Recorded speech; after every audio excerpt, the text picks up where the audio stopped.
Le médecin avait prononcé 3 mots. Cet enfant n'est pas de moi. Je me suis réveillé le jour de mes 39 ans avec un SMS qui allait faire voler en éclats tout ce que je croyais savoir. Sarah écrivait, effaçait, réécrivait. Ces 3 petits points clignotaient à l'infini avant que le message ne finisse par s'afficher. Salut chérie, désolé, mais je dois annuler le dîner de ce soir. Le boulot est dingue.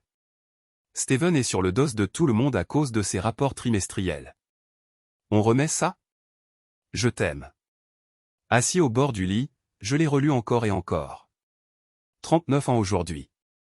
Je la bassinais avec ce dîner depuis 3 semaines. Je l'avais même entouré en rouge sur le calendrier de la cuisine, celui qu'elle voyait tous les matins en attrapant son café. Tommy dormait encore au bout du couloir. J'entendais ses petits ronflements à travers le moniteur qu'on aurait dû virer il y a 2 ans, mais Sarah voulait le garder au cas où.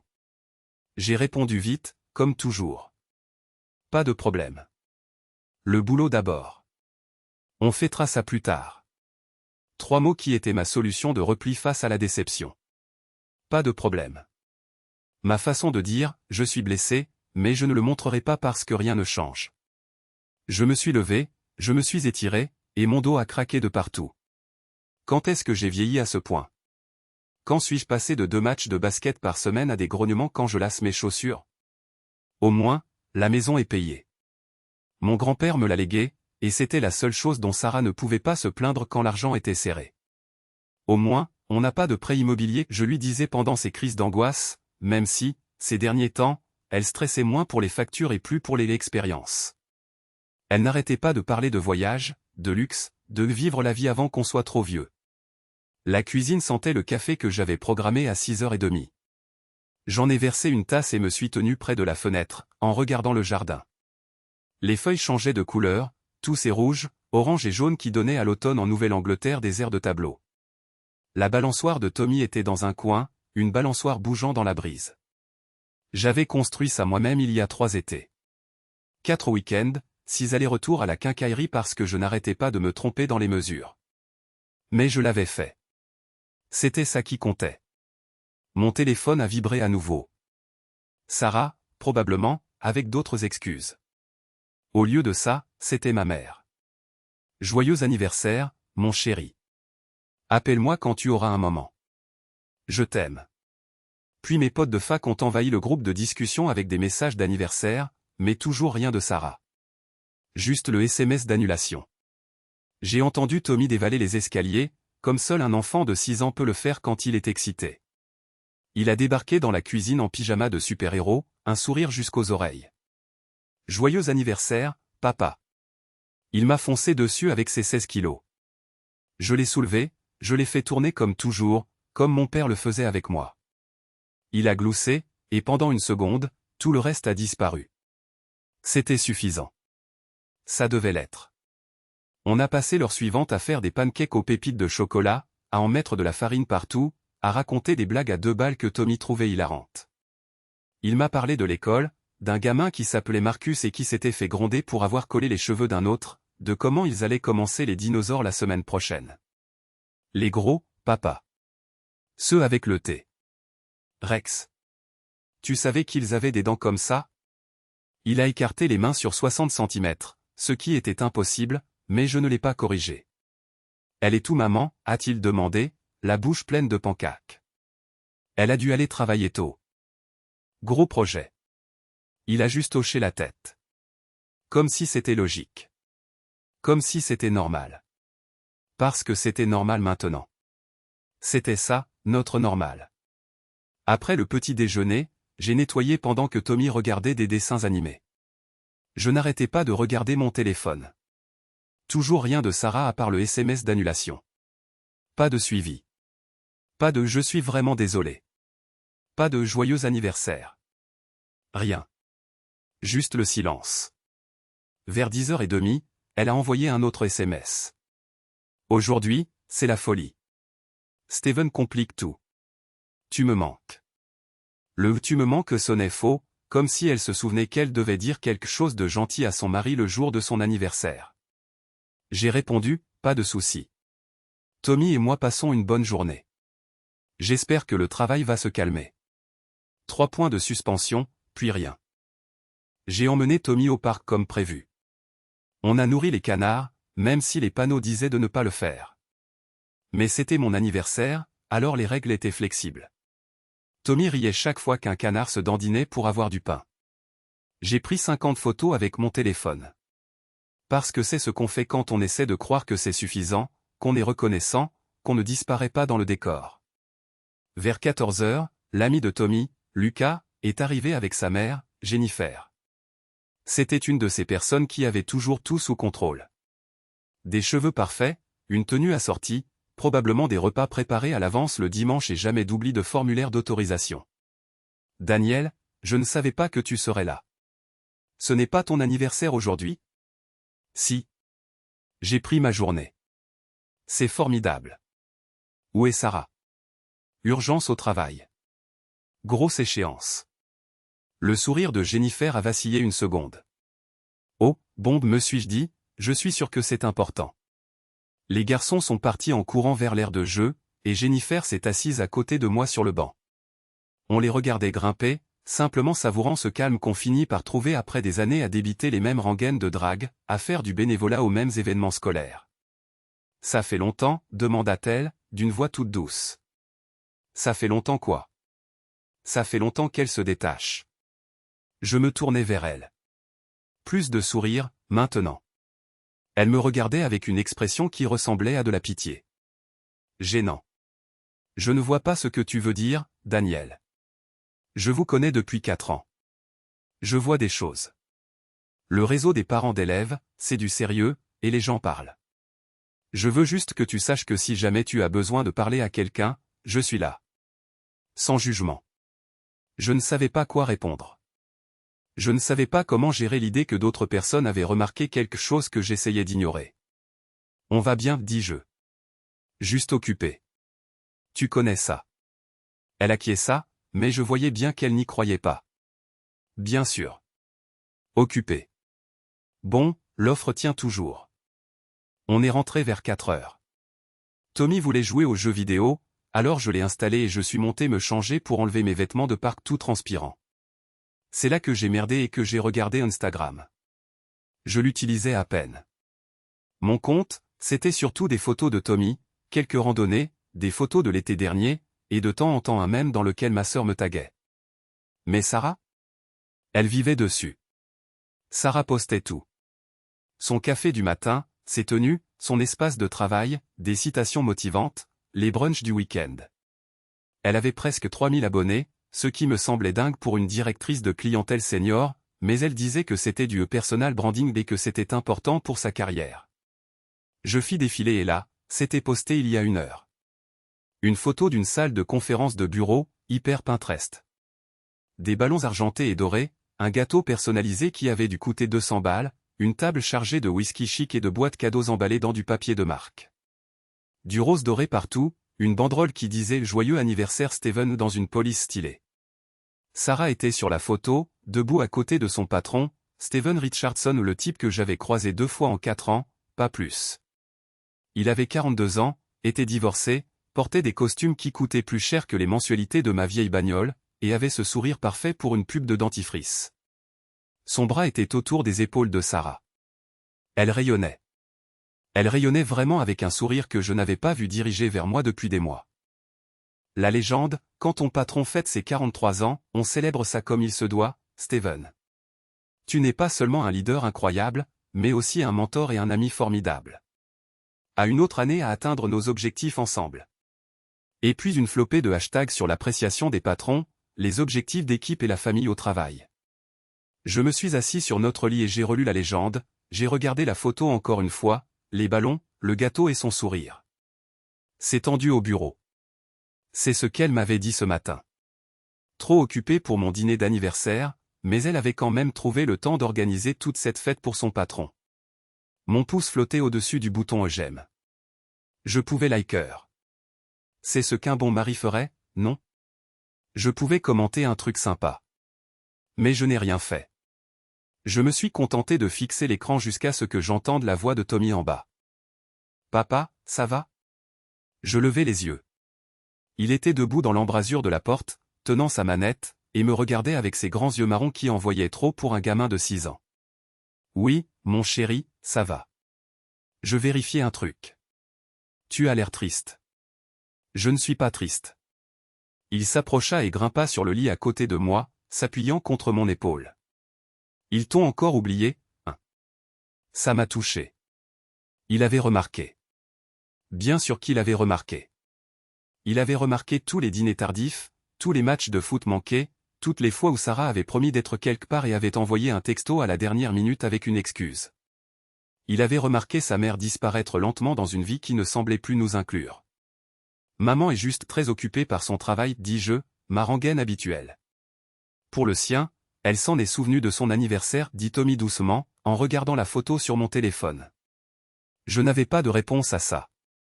On resta assis là ensemble pendant un long moment. Puis Tommy dit, tu veux que je te fasse une carte d'anniversaire? J'adorerais ça, mon pote. Il partit en courant chercher son matériel de dessin, et je restais assis seul dans notre chambre à regarder cette photo, les ballons et le gâteau et le sourire de Sarah, à regarder la preuve qu'elle avait eu du temps, de l'argent et de l'énergie pour célébrer quelqu'un. Juste pas moi. J'ai pensé à lui envoyer un texto, à lui demander pourquoi elle avait menti, à exiger une explication. Mais je ne l'ai pas fait. Au lieu de ça, j'ai fait autre chose, quelque chose de discret qui n'exploserait que plus tard. Quand la vérité a été prête à sortir, j'ai ouvert mon ordinateur portable et j'ai commencé à passer des coups de fil que j'aurais dû passer il y a des mois. Le premier appel était pour Bill Harrison, mon coloc de fac qui avait fait des études de droit pendant que je me lançais dans l'analyse de données. On était restés amis au tu vois, des textos de temps en temps et des bières quand on pouvait. Bill. Putain de merde, mec. Joyeux anniversaire. J'allais t'appeler plus tard. Merci. Écoute, j'ai besoin de conseils juridiques. Pause. Qu'est-ce qui se passe? Ça va? Ça va. J'ai juste besoin de comprendre certaines choses sur la protection des actifs. Théoriquement parlant. Autre pause, plus longue cette fois. Bill était malin. Il savait que, hypothétiquement, voulait dire, c'est la vérité, mais je ne suis pas encore prêt à l'admettre. Protection des biens contre quoi? Contre un mariage qui n'est peut-être pas aussi solide que je le pensais. Je l'ai entendu expirer. Putain, Dan. Sarah. Je ne sais pas encore. Peut-être que je suis parano, peut-être que j'interprète mal, mais j'ai besoin de savoir quelles sont mes options. Ce que je devrais documenter. Comment me protéger, ainsi que Tommy, si ça tourne mal. Il m'a tout expliqué en détail. Vous avez fait un contrat de mariage? Non. Compte joint. Ouais, pour le compte courant et l'épargne. Son nom a été ajouté quand on s'est marié. La maison était à mon nom, héritée avant même que Sarah et moi nous rencontrions. Bien. Les biens hérités restent généralement séparés en cas de divorce. Et les revenus? Je gagnais environ 75 000. Sarah en gagnait environ 85, plus des primes. Assez égal, ce qui aidait avec le pouvoir. Tu as des preuves qu'elle te trompe, a demandé Bill.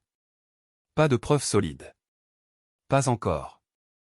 Mais mon instinct me hurle qu'il se passe quelque chose, et je fais confiance à ça. Alors documente tout, a dit Bill. Chaque texto, chaque soirée tardive. Chaque dépense bizarre. Ne lui dis rien pour l'instant. Tu as besoin d'informations d'abord. Et, Dan, ouvre un nouveau compte bancaire, juste à ton nom. Commence à y virer de l'argent. Pas tout, mais assez pour vivre si ça tourne mal. J'ai jeté un coup d'œil à Tommy en bas, qui coloriait toujours, sans la moindre idée que sa famille pourrait exploser. Je peux faire ça. Encore une chose, a continué Bill. Si tu es sérieux, pense à un détective privé. Je connais un type. Très discret. Il peut obtenir de vraies preuves. S'il y a des preuves à trouver. Envoie-moi ses coordonnées. Après avoir raccroché, j'ai ouvert un compte courant en ligne et j'ai viré 3000 de notre épargne commune. Pas assez pour que ce soit flagrant, mais assez pour commencer un filet de sécurité. Puis j'ai appelé ma sœur, Rachel, qui habitait à 2 heures au nord.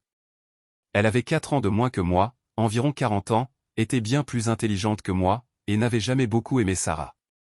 Elle est trop léchée, avait dit Rachel après l'avoir rencontrée. On dirait qu'elle joue toujours un rôle. J'avais balayé ça à l'époque, pensant que Rachel était juste protectrice. Maintenant, je me demandais ce qu'elle avait vu d'autre. Petit frère, a répondu Rachel. Joyeux anniversaire. Dis-moi que Sarah t'organise une super fête. Elle travaille tard. Urgence au bureau? Tu plaisantes? C'est ton anniversaire. Ton vrai anniversaire. Ouais. Elle est au bureau. Quel genre d'urgence? Des rapports trimestriels, apparemment.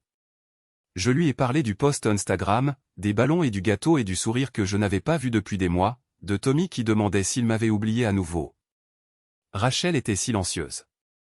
Qu'est-ce que tu attends de moi? J'ai besoin que tu sois prête si ça part en vrille. Tommy pourrait avoir besoin de rester avec toi pendant un moment pendant que je me débrouille. Bien sûr. Bien sûr qu'on peut faire ça. Mais Daniel, qu'est-ce que tu prépares? Je ne sais pas encore. Je recueille juste des informations, je vois ce qu'il en est. Tu montes un dossier? Peut-être. Bien. Il était temps. Tu as besoin d'argent pour un avocat. Bill s'occupe des affaires juridiques. J'ai juste besoin de savoir que Tommy a un endroit sur si ça devient bordélique. Il nous a, toujours. Tu le sais. Dis, Daniel. Je suis fier de toi. De ne pas juste accepter ça. De ne pas te faire plus petit pour elle. Tu mérites mieux. J'ai passé l'après-midi à regarder nos relevés de cartes de crédit. Nous avions 3 cartes, 2 communes, une techniquement à moi, que Sarah utilisait parfois. Je me suis connecté à chacune d'elles et j'ai commencé à creuser. Ce que j'ai trouvé m'a retourné l'estomac. Des restaurants chics en centre-ville. Le genre avec des menus fixes et du vin hors de prix. 2 cents par-ci, 3 cents par-là.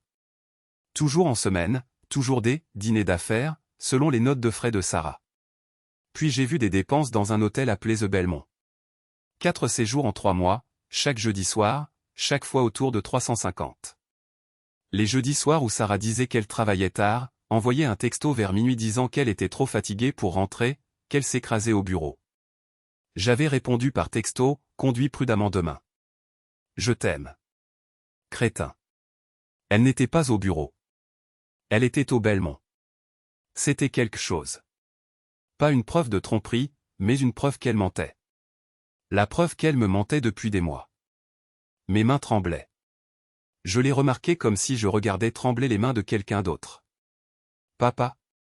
Tommy était dans l'embrasure de la porte, tenant un papier de construction avec des dessins au crayon.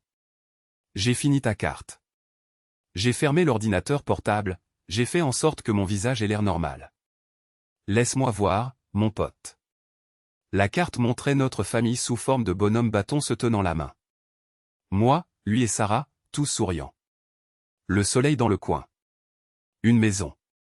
Joyeux anniversaire papa, tu es le meilleur, gribouillé en haut. C'est parfait, ai-je dit.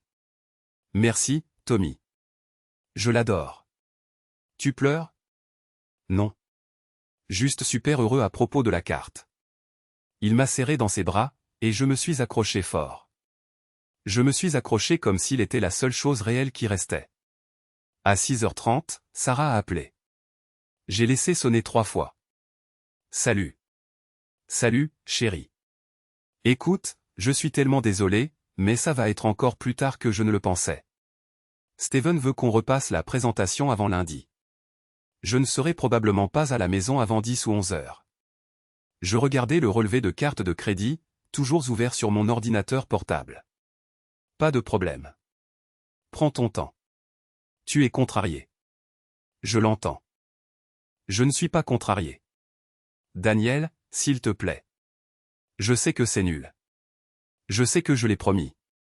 Mais c'est ma carrière, et tu dois comprendre que parfois le travail doit passer en premier. Je comprends. Vraiment?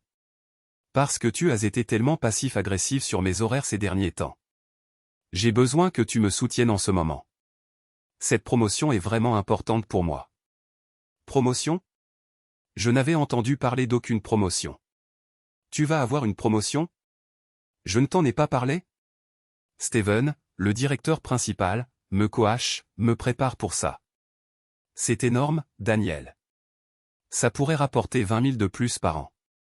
Plus de meilleurs bonus. C'est super, Sarah. Félicitations. Tu n'as pas l'air heureux. Je suis heureux. Juste fatigué. Longue journée. Oui, c'est ça. Ton anniversaire. Je suis désolé, chérie. Vraiment. On fêtera ça ce week-end, d'accord? Bien sûr. Ce week-end. Je t'aime. Les mots sonnaient creux. Je t'aime aussi. J'ai raccroché et suis resté assis là. Puis j'ai appelé le numéro que Bill m'avait envoyé par SMS. Un homme a répondu tout de suite.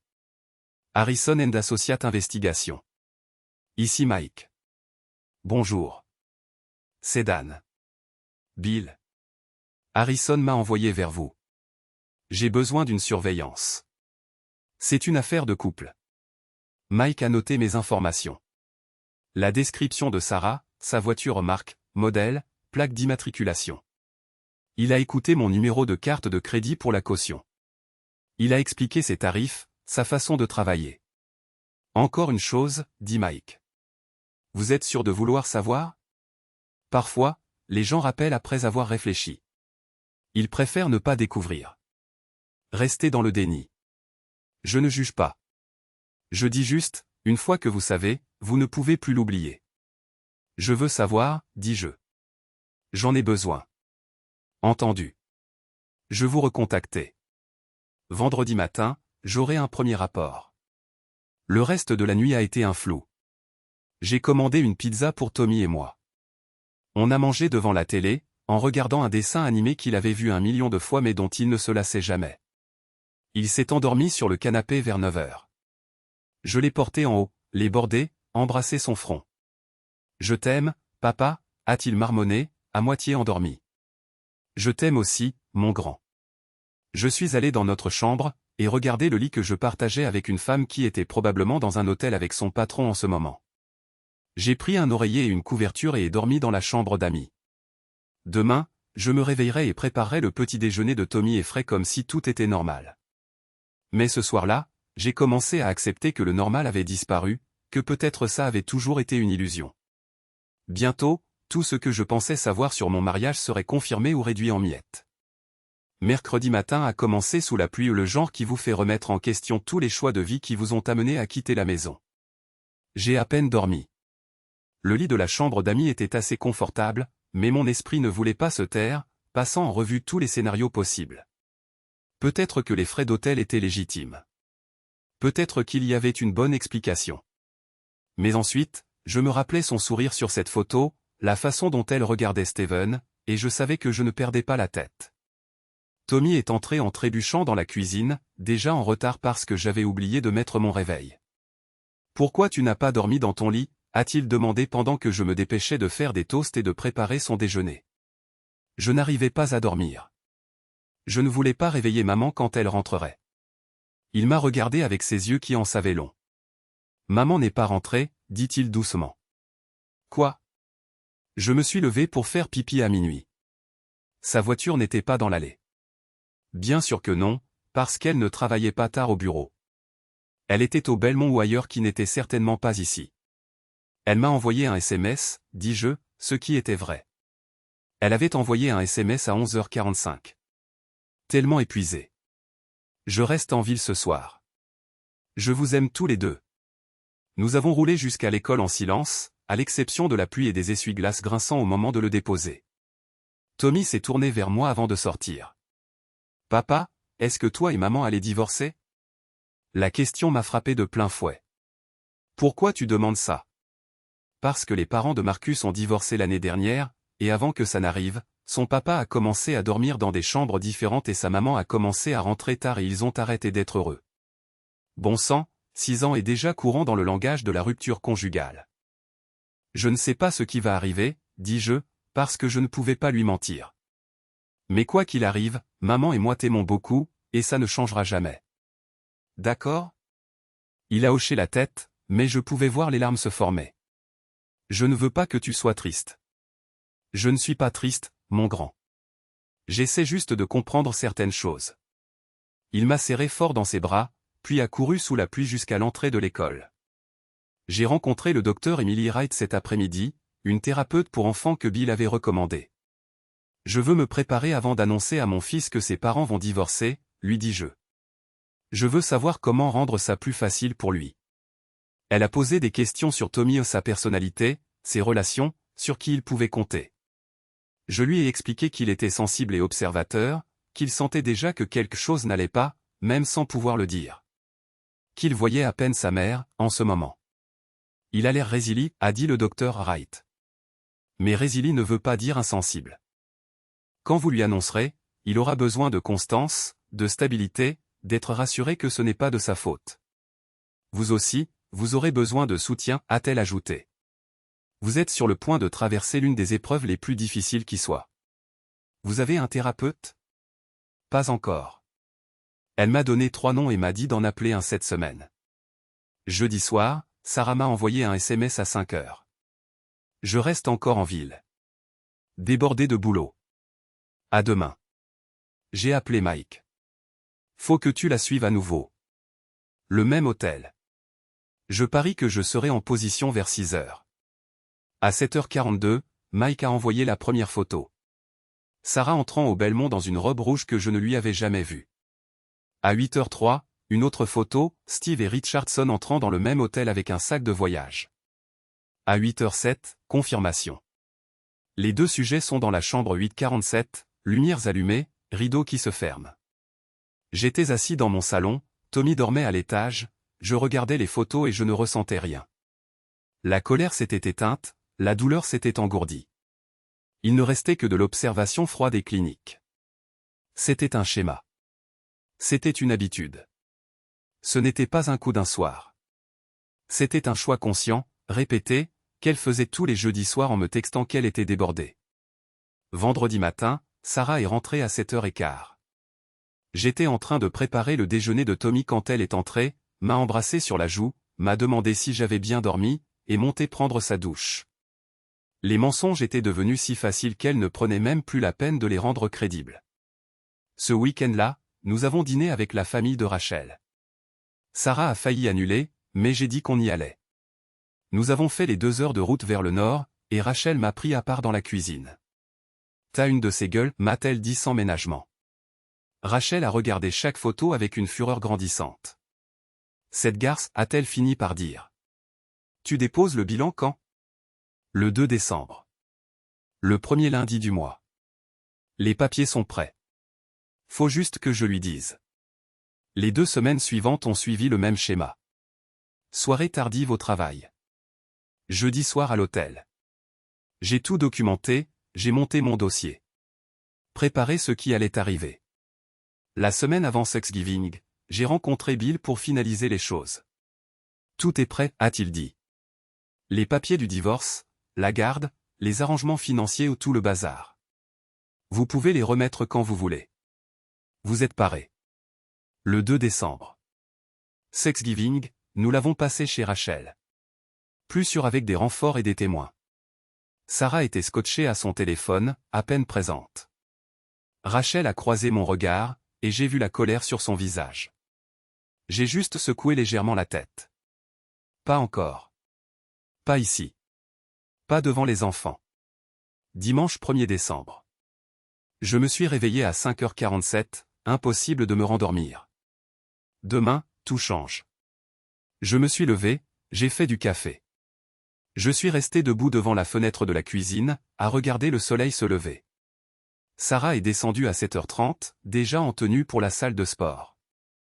Je retrouve Steven pour un footing, a-t-elle dit. Il veut parler du calendrier de transition. Un footing un dimanche matin. Pratique. Je devrais être rentré vers 10h. On fait un truc avec Tommy aujourd'hui? Tous les 3.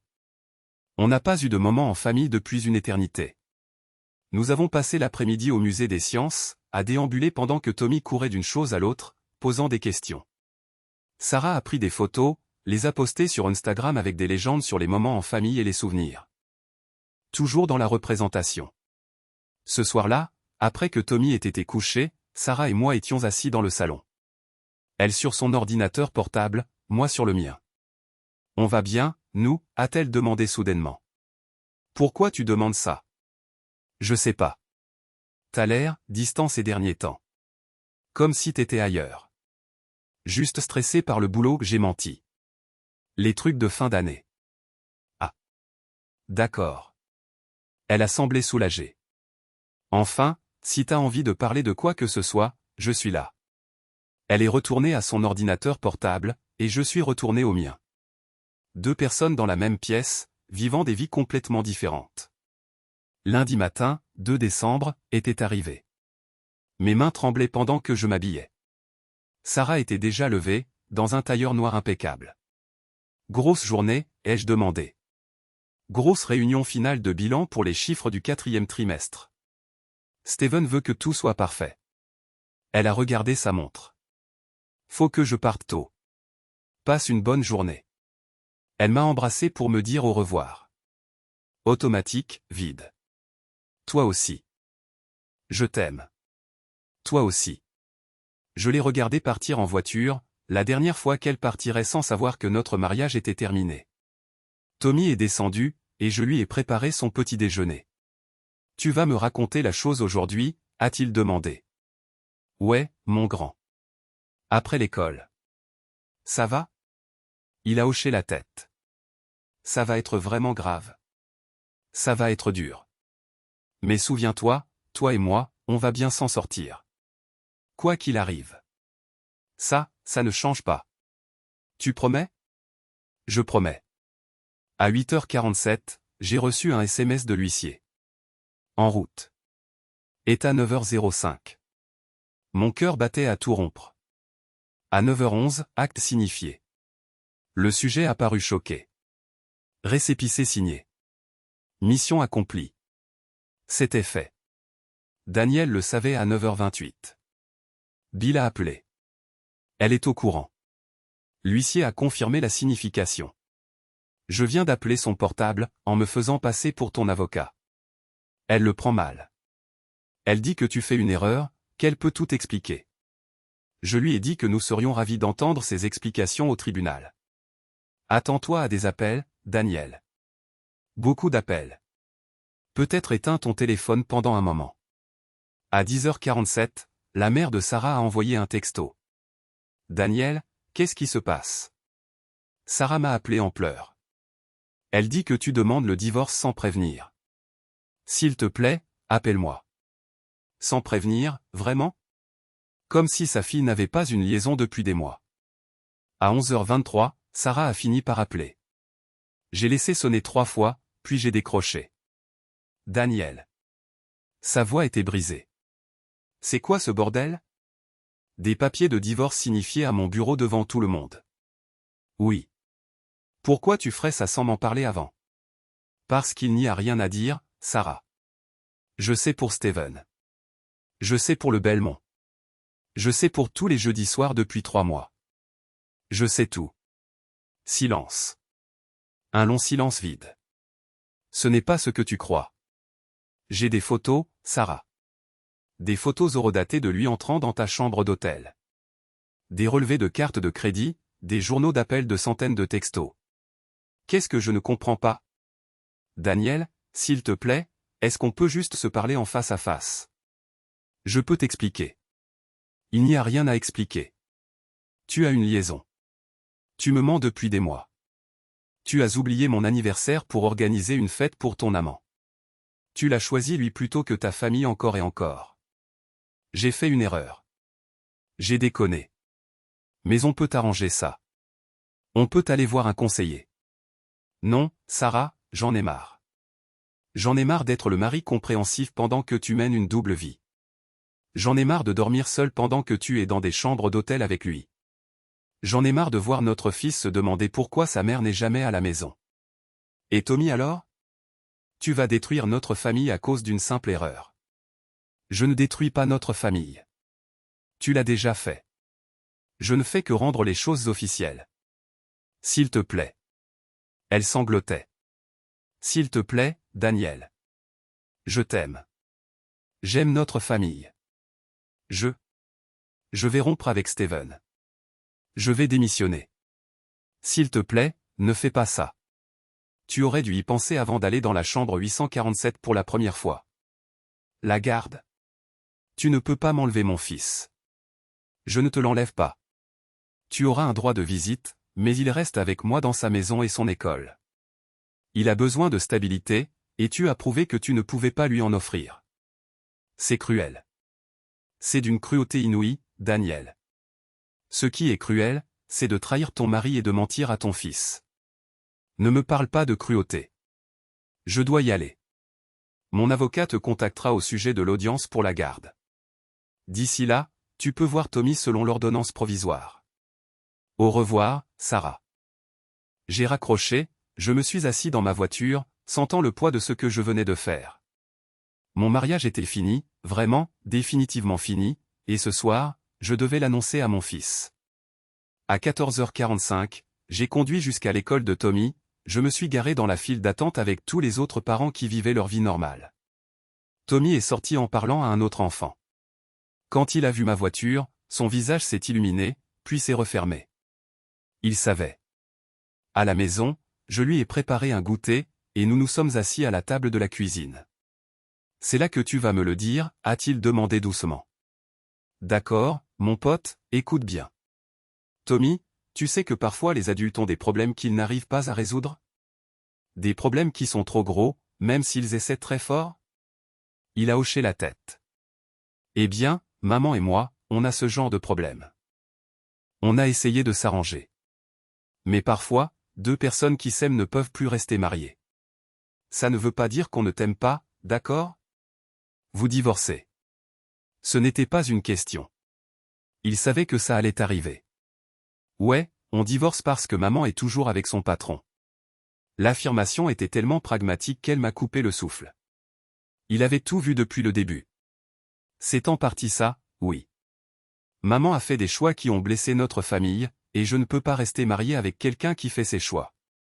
Elle va habiter ailleurs? Maman va trouver son propre appartement. Mais toi, tu vas rester ici avec moi. Dans ta maison, dans ta chambre, avec toutes tes affaires. Rien ne doit changer dans ta vie. Sauf que maman n'habitera plus ici. Est-ce que je la verrai encore? Bien sûr que tu la verras tout le temps. Elle t'aime tellement, Tommy.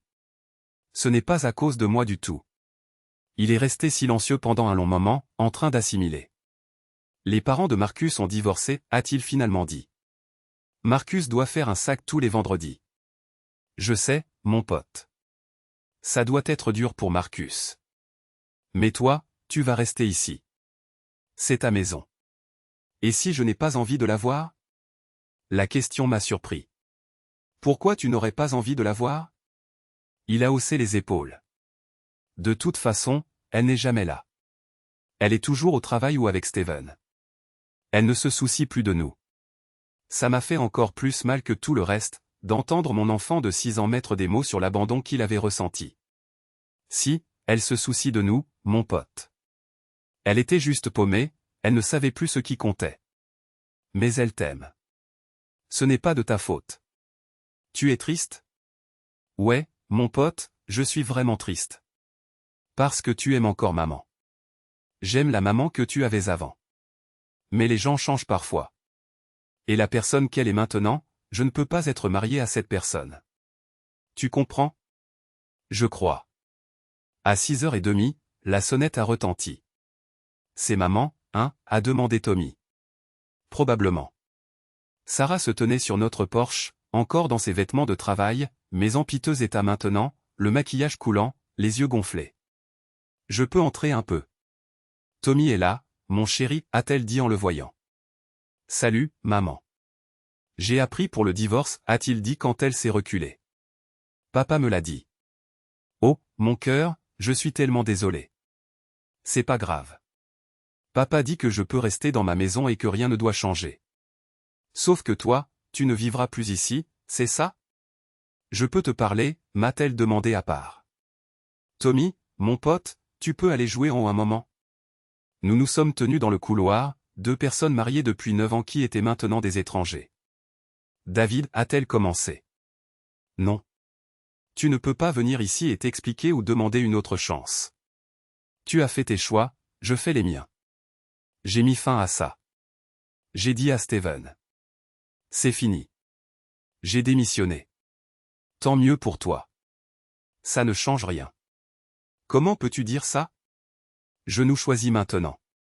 Tu nous choisis maintenant que tu t'es fait prendre, maintenant qu'il y a des conséquences. Ce n'est pas la même chose que de vraiment nous choisir. Tu vas vraiment gâcher 9 ans pour une seule erreur? Ce n'était pas une seule erreur, Sarah. C'était des centaines d'erreurs. Chaque mensonge que tu as dit, chaque jeudi où tu t'es enregistré à cet hôtel, chaque fois que tu m'as regardé dans les yeux et que tu as menti, chaque dîner d'anniversaire que tu as manqué. Ce n'étaient pas des erreurs. C'étaient des choix. Je sais, et je suis désolé. Mais les gens surmontent ça. On peut surmonter ça. Je n'ai pas envie de surmonter ça. Je ne veux pas passer la prochaine année à essayer de reconstruire la confiance que tu as détruite. Je ne veux pas me demander à chaque fois que tu es en retard si tu mens encore. Et Tommy? Tommy ira bien. Il est résilient, et il s'est déjà habitué à ton absence. Ton absence ne sera pas un aussi grand changement que tu ne le penses. Ça a fait mal. C'est quand la dernière fois que tu as dîné avec lui? C'est quand la dernière fois que tu l'as aidé avec ses devoirs? Tu as disparu, Sarah. Physiquement, émotionnellement, complètement disparu. S'il te plaît, David, je t'aime. Donne-moi une dernière chance. Je l'ai regardé, vraiment regardé, et je n'ai rien ressenti. Pas d'amour, pas de haine, juste du vide. Tu devrais t'en aller. Tu pourras revoir Tommy bientôt. On s'organisera un planning, mais pour l'instant, tu dois partir. Elle est restée là un instant, puis a hoché la tête et s'est dirigée vers la porte. Ce n'est pas fini. Je vais me battre pour nous. Il n'y a plus rien pour quoi se battre. Elle est partie et j'ai fermé la porte à clé et suis monté à l'étage pour voir comment allait Tommy. Il construisait avec des Legos, totalement concentré. Ça va, mon pote? Ouais. Maman est partie? Ouais. D'accord. Tu peux m'aider avec cette tour? Je n'arrive pas à la faire tenir. L'audience pour la garde a eu lieu le 18 décembre. La juge Anderson a examiné les preuves et m'a accordé la garde physique principale. Sarah avait un week-end sur 2 et une soirée par semaine. Elle a pleuré dans la salle d'audience. Son avocat a plaidé sur les liens maternels, mais les preuves étaient claires et le rapport du tuteur de Tommy était clair. L'enfant allait très bien sous la garde de son père. 3 mois plus tard, je me tenais dans ma cuisine un mardi matin et je faisais des pancakes aux pépites de chocolat. Le divorce serait prononcé en avril. Tommy s'était adapté mieux que je ne l'espérais. Sarah se présentait à ses visites, essayant maintenant de reconstruire ce qu'elle avait brisé. Mais Tommy revenait toujours à la maison auprès de moi. Mon anniversaire est revenu la semaine dernière. Tommy m'a fait une carte et Rachel est descendue avec un gâteau. Nous avons fêté ça, juste nous 3, dans ma cuisine, à rire et à manger trop de sucre. Pas d'anniversaire oublié cette année. Pas de mensonges. Juste de l'amour honnête et simple. Tu sais quoi, papa, a dit Tommy la bouche pleine de pancakes. Quoi donc? Je suis content que les choses aient changé. Enfin, je suis triste à cause du divorce, mais je suis content que tu sois heureux. Maintenant, tu souris plus. J'ai tendu la main par-dessus la table et j'ai ébouriffé ses cheveux. Je suis heureux parce que je t'ai-toi. Et je t'ai-toi. C'est suffisant, non? C'est plus que suffisant, mon pote. C'est tout. Nous avons fini notre petit déjeuner alors que la lumière du matin inondait la cuisine et j'ai réalisé quelque chose d'important. Je pensais que mettre fin à ma relation avec Sarah me donnerait l'impression de perdre quelque chose. Au lieu de ça? La liberté. Comme après des années à faire le spectacle, à faire semblant, je pouvais enfin respirer. Le type discret a enfin trouvé sa voie. Finalement, la vérité valait la peine d'attendre.